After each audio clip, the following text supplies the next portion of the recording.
Berjumpa lagi bersama saya Sandro Jabrik Wong Gandeng Santunya, mohon untuk tidak menyebutkan nama dan identitas dalam percakapan ini karena percakapan ini saya naikkan dalam konten YouTube. Gimana Mbak? Iya, tadi saya kan telepon Mbak Yuni, tadi Miss Yuni, tapi ada di Indo. Ada apa? Tadi saya udah telepon Miss Yuni, tapi ada di Indo lagi di luar, jadi saya telepon sampean sama aja. Gimana? Enggak nih, saya mau cerita dan minta solusi gitu. Boleh. Gimana? Kan dulu gitu, tahun 2019 kan dataku dipakai sama temennya buat pinjem bank. Terus? Nah udah gitu kan saya di Indo, udah pulang Indo, tapi sama temen saya itu ternyata nggak dibayar gitu. Terus waktu itu kan posisi saya lagi hamil di Indo, terus aku kan nggak bisa kesini lagi gitu. Nah sesudah anak saya lahir umur 3 tahun, saya kesini nyari teman saya. Nah aku sempat ketemu gitu, sempat teman saya juga melunasi satu bank gitu lah. Masalahnya sekarang tinggal satu bank ini kan baru setor pertama lah, bulan kemarin nih, bulan Mei. Nah bulan ini kan belum setor. Nah tapi nomornya temanku diblokir sama temanku. Nah sekarang saya diteror terus sama banknya gitu, sama terima surat gitu. Ya saya kan di sini baru kerja 21 bulan. Nah udah gitu katanya sih besok itu ada orang mau kesini gitu, mau ngomong sama majikan saya, katanya suruh mulangi saya ke Indo gitu. Padahal saya kan yang dari bank itu telepon, saya kan udah jelasin kan kalau suruh saya mulangi Indo gimana saya mau nyicil gitu. Orang ini saya kan baru pertama mulai nyicil, maksudnya belum telat loh, kan 3 bulan ini kan aku bilang minggu besok saya bayar, tapi jadi si itu yang telepon saya katanya suruh dilunasin. Nah kalau dilunasin gimana bisa, soalnya jumlahnya kan banyak, 53. Soalnya itu kan udah lama, udah 5 tahun yang lalu. Nah seumpama sampai orangnya ke rumah sini, saya di interminit itu masih bisa cari majikan lagi nggak Mas? Udah, itu aja pertanyaannya. Oke, saya jawab. Iya. Nanti saya yang ngomong ya. Nah.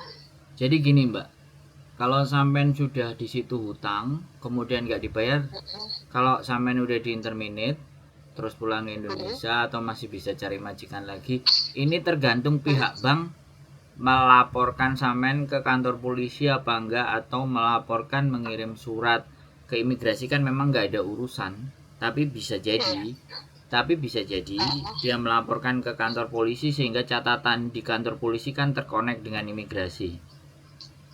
Nah dari situ akan menyebabkan sampean untuk turunnya visa akan berat.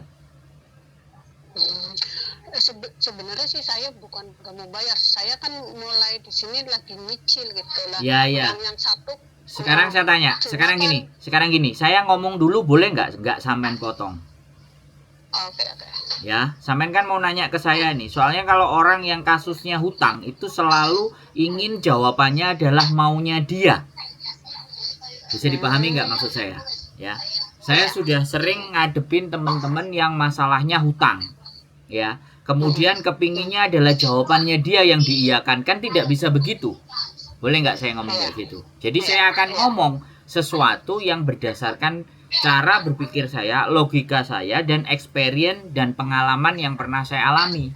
Karena saya pernah memproses anak yang nggak bayar utang, pingin balik lagi ke Hong Kong, ya kan? Pingin balik lagi ke Hong Kong, itu ditolak visanya. gitu. Nah, kekhawatiran saya adalah ketika sampean sudah dikasih blacklist dan nggak bisa, bukan berarti mereka itu takut sampean nggak bayar, ganti dikejarnya sampean di Indonesia. Iya. Masalahnya itu di situ gitu loh. Hutang adalah tetap akan hutang, ya kan? Iya. Ya kan. Nah, mau nggak mau, saya nggak ingin mempermasalahkan sampean dan temennya. Wis itu anggap aja itu sampean sudah salah lah. Ya walaupun sampean bener wis anggap salah karena dokumen sekali lagi tidak berlaku ketika dipinjam-pinjamkan. Karena mereka tidak akan melihat dipinjam-pinjamkan. Mereka hanya melihat sampean atas nama orang yang bertanggung jawab gitu loh. Bisa dipahami nggak? Nah, satu-satunya cara kalau sampean nanti di interminate, ya sudah, kepunyaan sampean apa yang senilai 50.000 atau 50 juta Indonesia, sampean jual, sampean lunasi kalau mau balik lagi ke Hong Kong.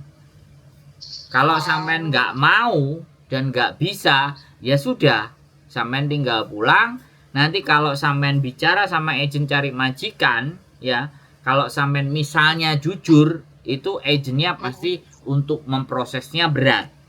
Tapi kalau sampean nggak jujur pada saat diprosesin, begitu pihak banknya nanti melaporkan ke kantor polisi bahwa sampean punya tunggakan dan nggak selesai, laporannya masuk dokumennya ke imigrasi, maka proses visa sampean akan dipertanyakan. Jadi sebenarnya yang ingin saya sampaikan di sini adalah jangan bermain-main dengan hutang. Meskipun itu kecil, meskipun itu besar, walaupun banyak orang yang akan bilang, kamu sih nggak ngerasain penderitaanku, kamu sih nggak ngerasain akunya ketipu, makanya kenapa saya ngonten? Iya kan? Saya ngonten itu sampai berbusa-busa, sampai muluk-muluk, sampai semuanya. Hutang menghutang ini tidak akan pernah akan ada habisnya cerita, karena hutang di Hong Kong itu gampang, nggak kayak di Indonesia. Karena budayanya orang Hong Kong, kalau sudah hutang terus nggak dibayar, maka pemerintahnya akan membatasi akses, misalnya ngambil rumah, ngambil dana pensiun, itu pasti akan dipersulit, sehingga mereka takut untuk berhutang. Nggak kayak orang Indonesia, sorry to say loh ya, ini aku ngomongnya langsung general orang Indonesia. Ya aku bilang aja karena saya ngomongnya sama orang Indonesia. Sampean kan orang Indonesia, walaupun saya sendiri juga Indonesia. Bukan menjelekkan sekali lagi, tapi fakta yang terjadi aja. Jadi jadi kalau sampean punya solusinya bagaimana, didatangi kantornya, diomongin baik-baik semuanya, disampaikan, dan sampean punya etikat baik, dan berapapun ada pegangnya uang sampean, coba untuk membuat mereka percaya bahwa sampean punya etikat baik, ya dibayarkan berapa gitu loh Mbak. Ya sekali lagi ya, kalau masalah hutang itu solusinya cuma satu, bayar. Iya mas, saya juga udah bayar bulan kemarin juga saya udah ke bank. Kata yang kerja di bank nggak apa-apa dicicil, katanya punyanya seberapa nggak apa-apa. Tapi ini masalahnya jadi dekuletoris yang memaksa suruh lunasin semua gitu. Ya nggak apa-apa, ya itu memang tugas debt collector kan kayak gitu. Ya sampean kalau tidak ada jalan lain ya pasrah, ya datengin lagi kantornya kalau libur. Karena tugas debt collector itu memang nagih. Terlepas sampean sudah ngomong sama orang di kantor sama membayar, tapi tugas debt collector tetap nagih terus. Tetap akan seperti itu, Mbak. Dan bisa jadi membuat majikan sampean risih. Nah, tinggal persoalannya, majikan sampean bela sampean apa bela mereka. Kalau majikan bela sampean, saya legoy, gak usah dia pedulikan, kamu kerja aja. Itu kalau majikannya bela sampean. Kalau majikannya ngerasa risih dan memandang sampean jelek, tukang utang gak bayar, ya sampean juga dikelarin juga gitu loh. Bisa dipahami nggak maksud saya? Iya ya bisa betul. Sekarang tinggal bagaimana komunikasi sampean sama majikan. Baik-baikin majikan agar sampean tetap bisa bayar utangnya, masih kerja, dan majikan kalau ada yang nagih tidak terlalu menggubris. Itu persoalannya Iya. cuman gitu loh Iya Mbak. kemarin. Persoalannya itu di situ. Iya. Iya, kemarin juga saya udah telepon agent, aku juga udah jujur. Waktu itu kan kemarin juga ada surat ke sini, terus aku bilang ke majikan, mungkin ada surat dari bank. Ya, sekarang kalau sampean sudah jujur, sampai sudah melakukan prosedur-prosedur semuanya, terakhir yang harus sampean lakukan berdoa, minta kekuatan sama Gusti Allah, karena kan sampean sudah ngerasa melakukan wis laporan ke bank, wis jujur ke majikan, sudah ngomong sama agent, kan sudah tuh. Dengan manusia kan sampean sudah tuh. Ya, sudah melakukan yang terbaik yang memang harus dilakukan manusia kan. Lah baru sampean minta petunjuk biar tidak merasa takut, tidak merasakan, sudah dijelaskan bahwa hutang akan menyebabkan kegelisahan di siang hari. Ya betul ya, siang hari, malam hari. Lah, kan sudah ada pernyataannya. Dan itulah sampean sekarang nelpon channel sebelah. Channel sebelah bingung repot, nelpon saya, ya tak jawab, ya tak jelasin. Dan ending ujungnya kan ya itu tadi kan sudah saya sampaikan. Kalau datang ke kantor sudah, ngomong ke agent sudah, ngomong ke majikan sudah, kan itu tugas sampean sebagai manusia, berbicara dengan sesama manusia. Lah sekarang tinggal bagaimana sampean berbicara dengan yang berkuasa atas manusia. Siapa? Sampean bisa pikir sendiri. Iya tahu ya. Ya, jadi begitu ceritanya Mbak E. Solusinya memang hanya satu. Jual apa aja yang ada di Indonesia, selesaikan hutang itu. Saya yakin kok kalau sampean punya etikat baik dan ada yang bisa dijual. Dan bisa, ya sekali lagi ya. Untuk sampean mengembalikan nanti punya duit lagi, bikin lagi itu bisa.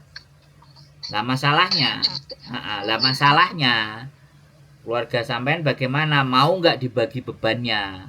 Mau nggak tinggal di emperan bawah jembatan? Kalau seandainya mau jual rumah, ya misalnya, ya, tidurnya di tenda, apa ya mungkin? Atau disertifikatkan, makanya buka tutup, yang dikatakan Roma Irama jatuhnya. Gali lubang tutup lubang, gali lubang tutup lubang, kan lagu dangdut itu. Ya, justru maksud saya datang ke sini saya mau nyicil gitu. Saya datang ke bank kemarin, waktu itu kan aku datang ke bank bilang aku mau itu yang 5 tahun yang lalu yang dipakai sama temenku. Terus udah kayak gitu dia kan minta itu paspor sama kontrak kerja. Oke aku kasih, soalnya kan aku nyata bayar. Aku sekali bayar, nah udah itu kan 6.000 gitu bulan kemarin pertama bayar itu bulan Mei. Nah udah gitu kan otomatis kan dia udah tahu alamat majikanku sini gitu, telepon sini. Oke aku kasih, orang saya kan niatnya mau bayar gitu. Tapi pegawai itu kan saya kan nanya ini boleh dicicil nggak ya? Nggak apa-apa, semampunya berapa. Ya udah gitu dikasih nomor telepon penagihan, soalnya katanya udah masuk ke penagihan. Suruh nanya ke penagihan jumlah yang harus dibayar itu berapa. Terus saya telepon. Nah udah telepon kayak gitu, si cecehnya itu bilang ini nggak bisa dicicil, harus lunas gitu. Lah lunas gimana, ini kan di sini kan saya kerja cuma dapat uang bulanan gitu, nggak punya uang segitu banyaknya.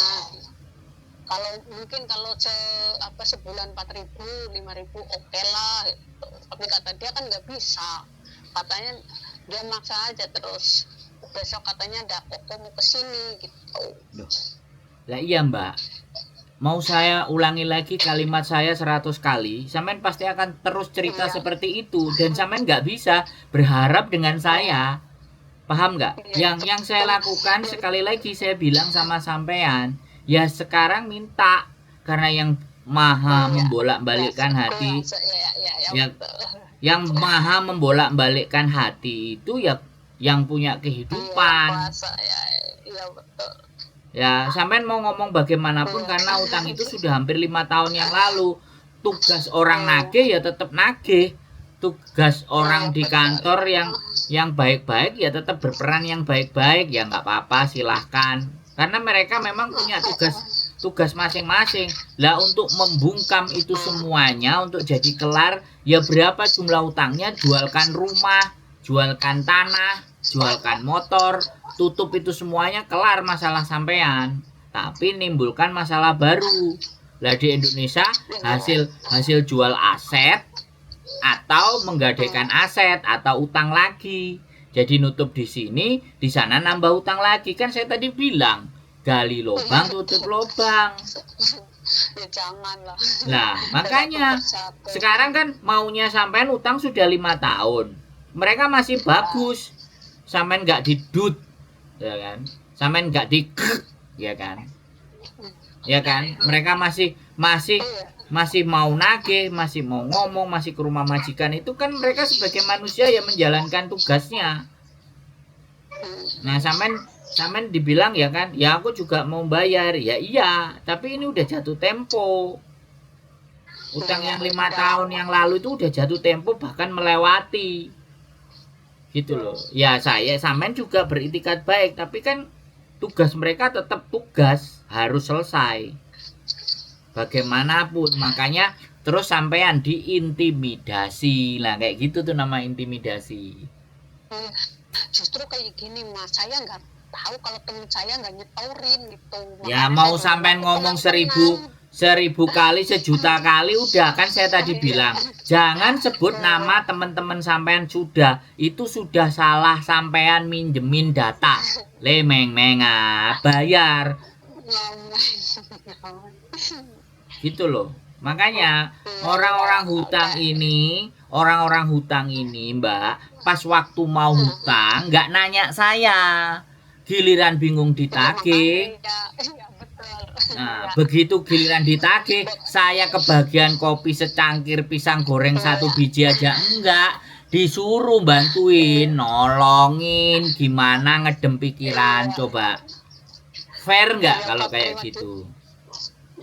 Pas terima uangnya diem aja ya Mas. Lah, gimana? Saya jadi manusia kurang kayak gimana? Saya harus kayak gimana jadi manusia? Coba. Aku doain lah kesabarannya tambah. Nah, 10 orang kayak sampean, tensi saya naik Mbak. Jantung saya kenyut-kenyut. Istri saya yang bingung. Makanya kenapa kalau ada urusan hutang, istriku itu males ngangkat. Begitu ceritanya. Lah mungkin yang sebelah channel juga sudah pusing kepalanya, tapi ya nggak tahu lah kalau. Soalnya saya tahu setiap lihat channel semua urusannya utang, kasihan sih sebenarnya. Iya. Wes ya, sekarang tugasnya sampean satu, berbicara sama Gusti Allah. Ya, diberikan kekuatan, ya, yang nagih-nagih semuanya kalau bisa punya kelembutan hati, lah kan gitu. Oke? Sudah cukup? Udah cukup, makasih. Sorry ya ganggu waktu. Enggak apa-apa, wis mudah-mudahan sampean kuat ngadepinya, jangan sampai stres. Ya, oke? Jangan stres, jangan. Ya, tetap dihadapi, mau nggak mau ya namanya hidup kok. Oke? Oke, assalamualaikum. Waalaikumsalam warahmatullahi wabarakatuh. Oke, buat teman-teman semuanya ya udah nguras energi sih kalau bahas masalah utang, tapi apapun itu ya piye meneh. Ya apa meneh, ya apa meneh. Itu aja sih. Sehat selalu buat kalian, tetap semangat, keep stay tune YouTube channel. See you next video, bye bye.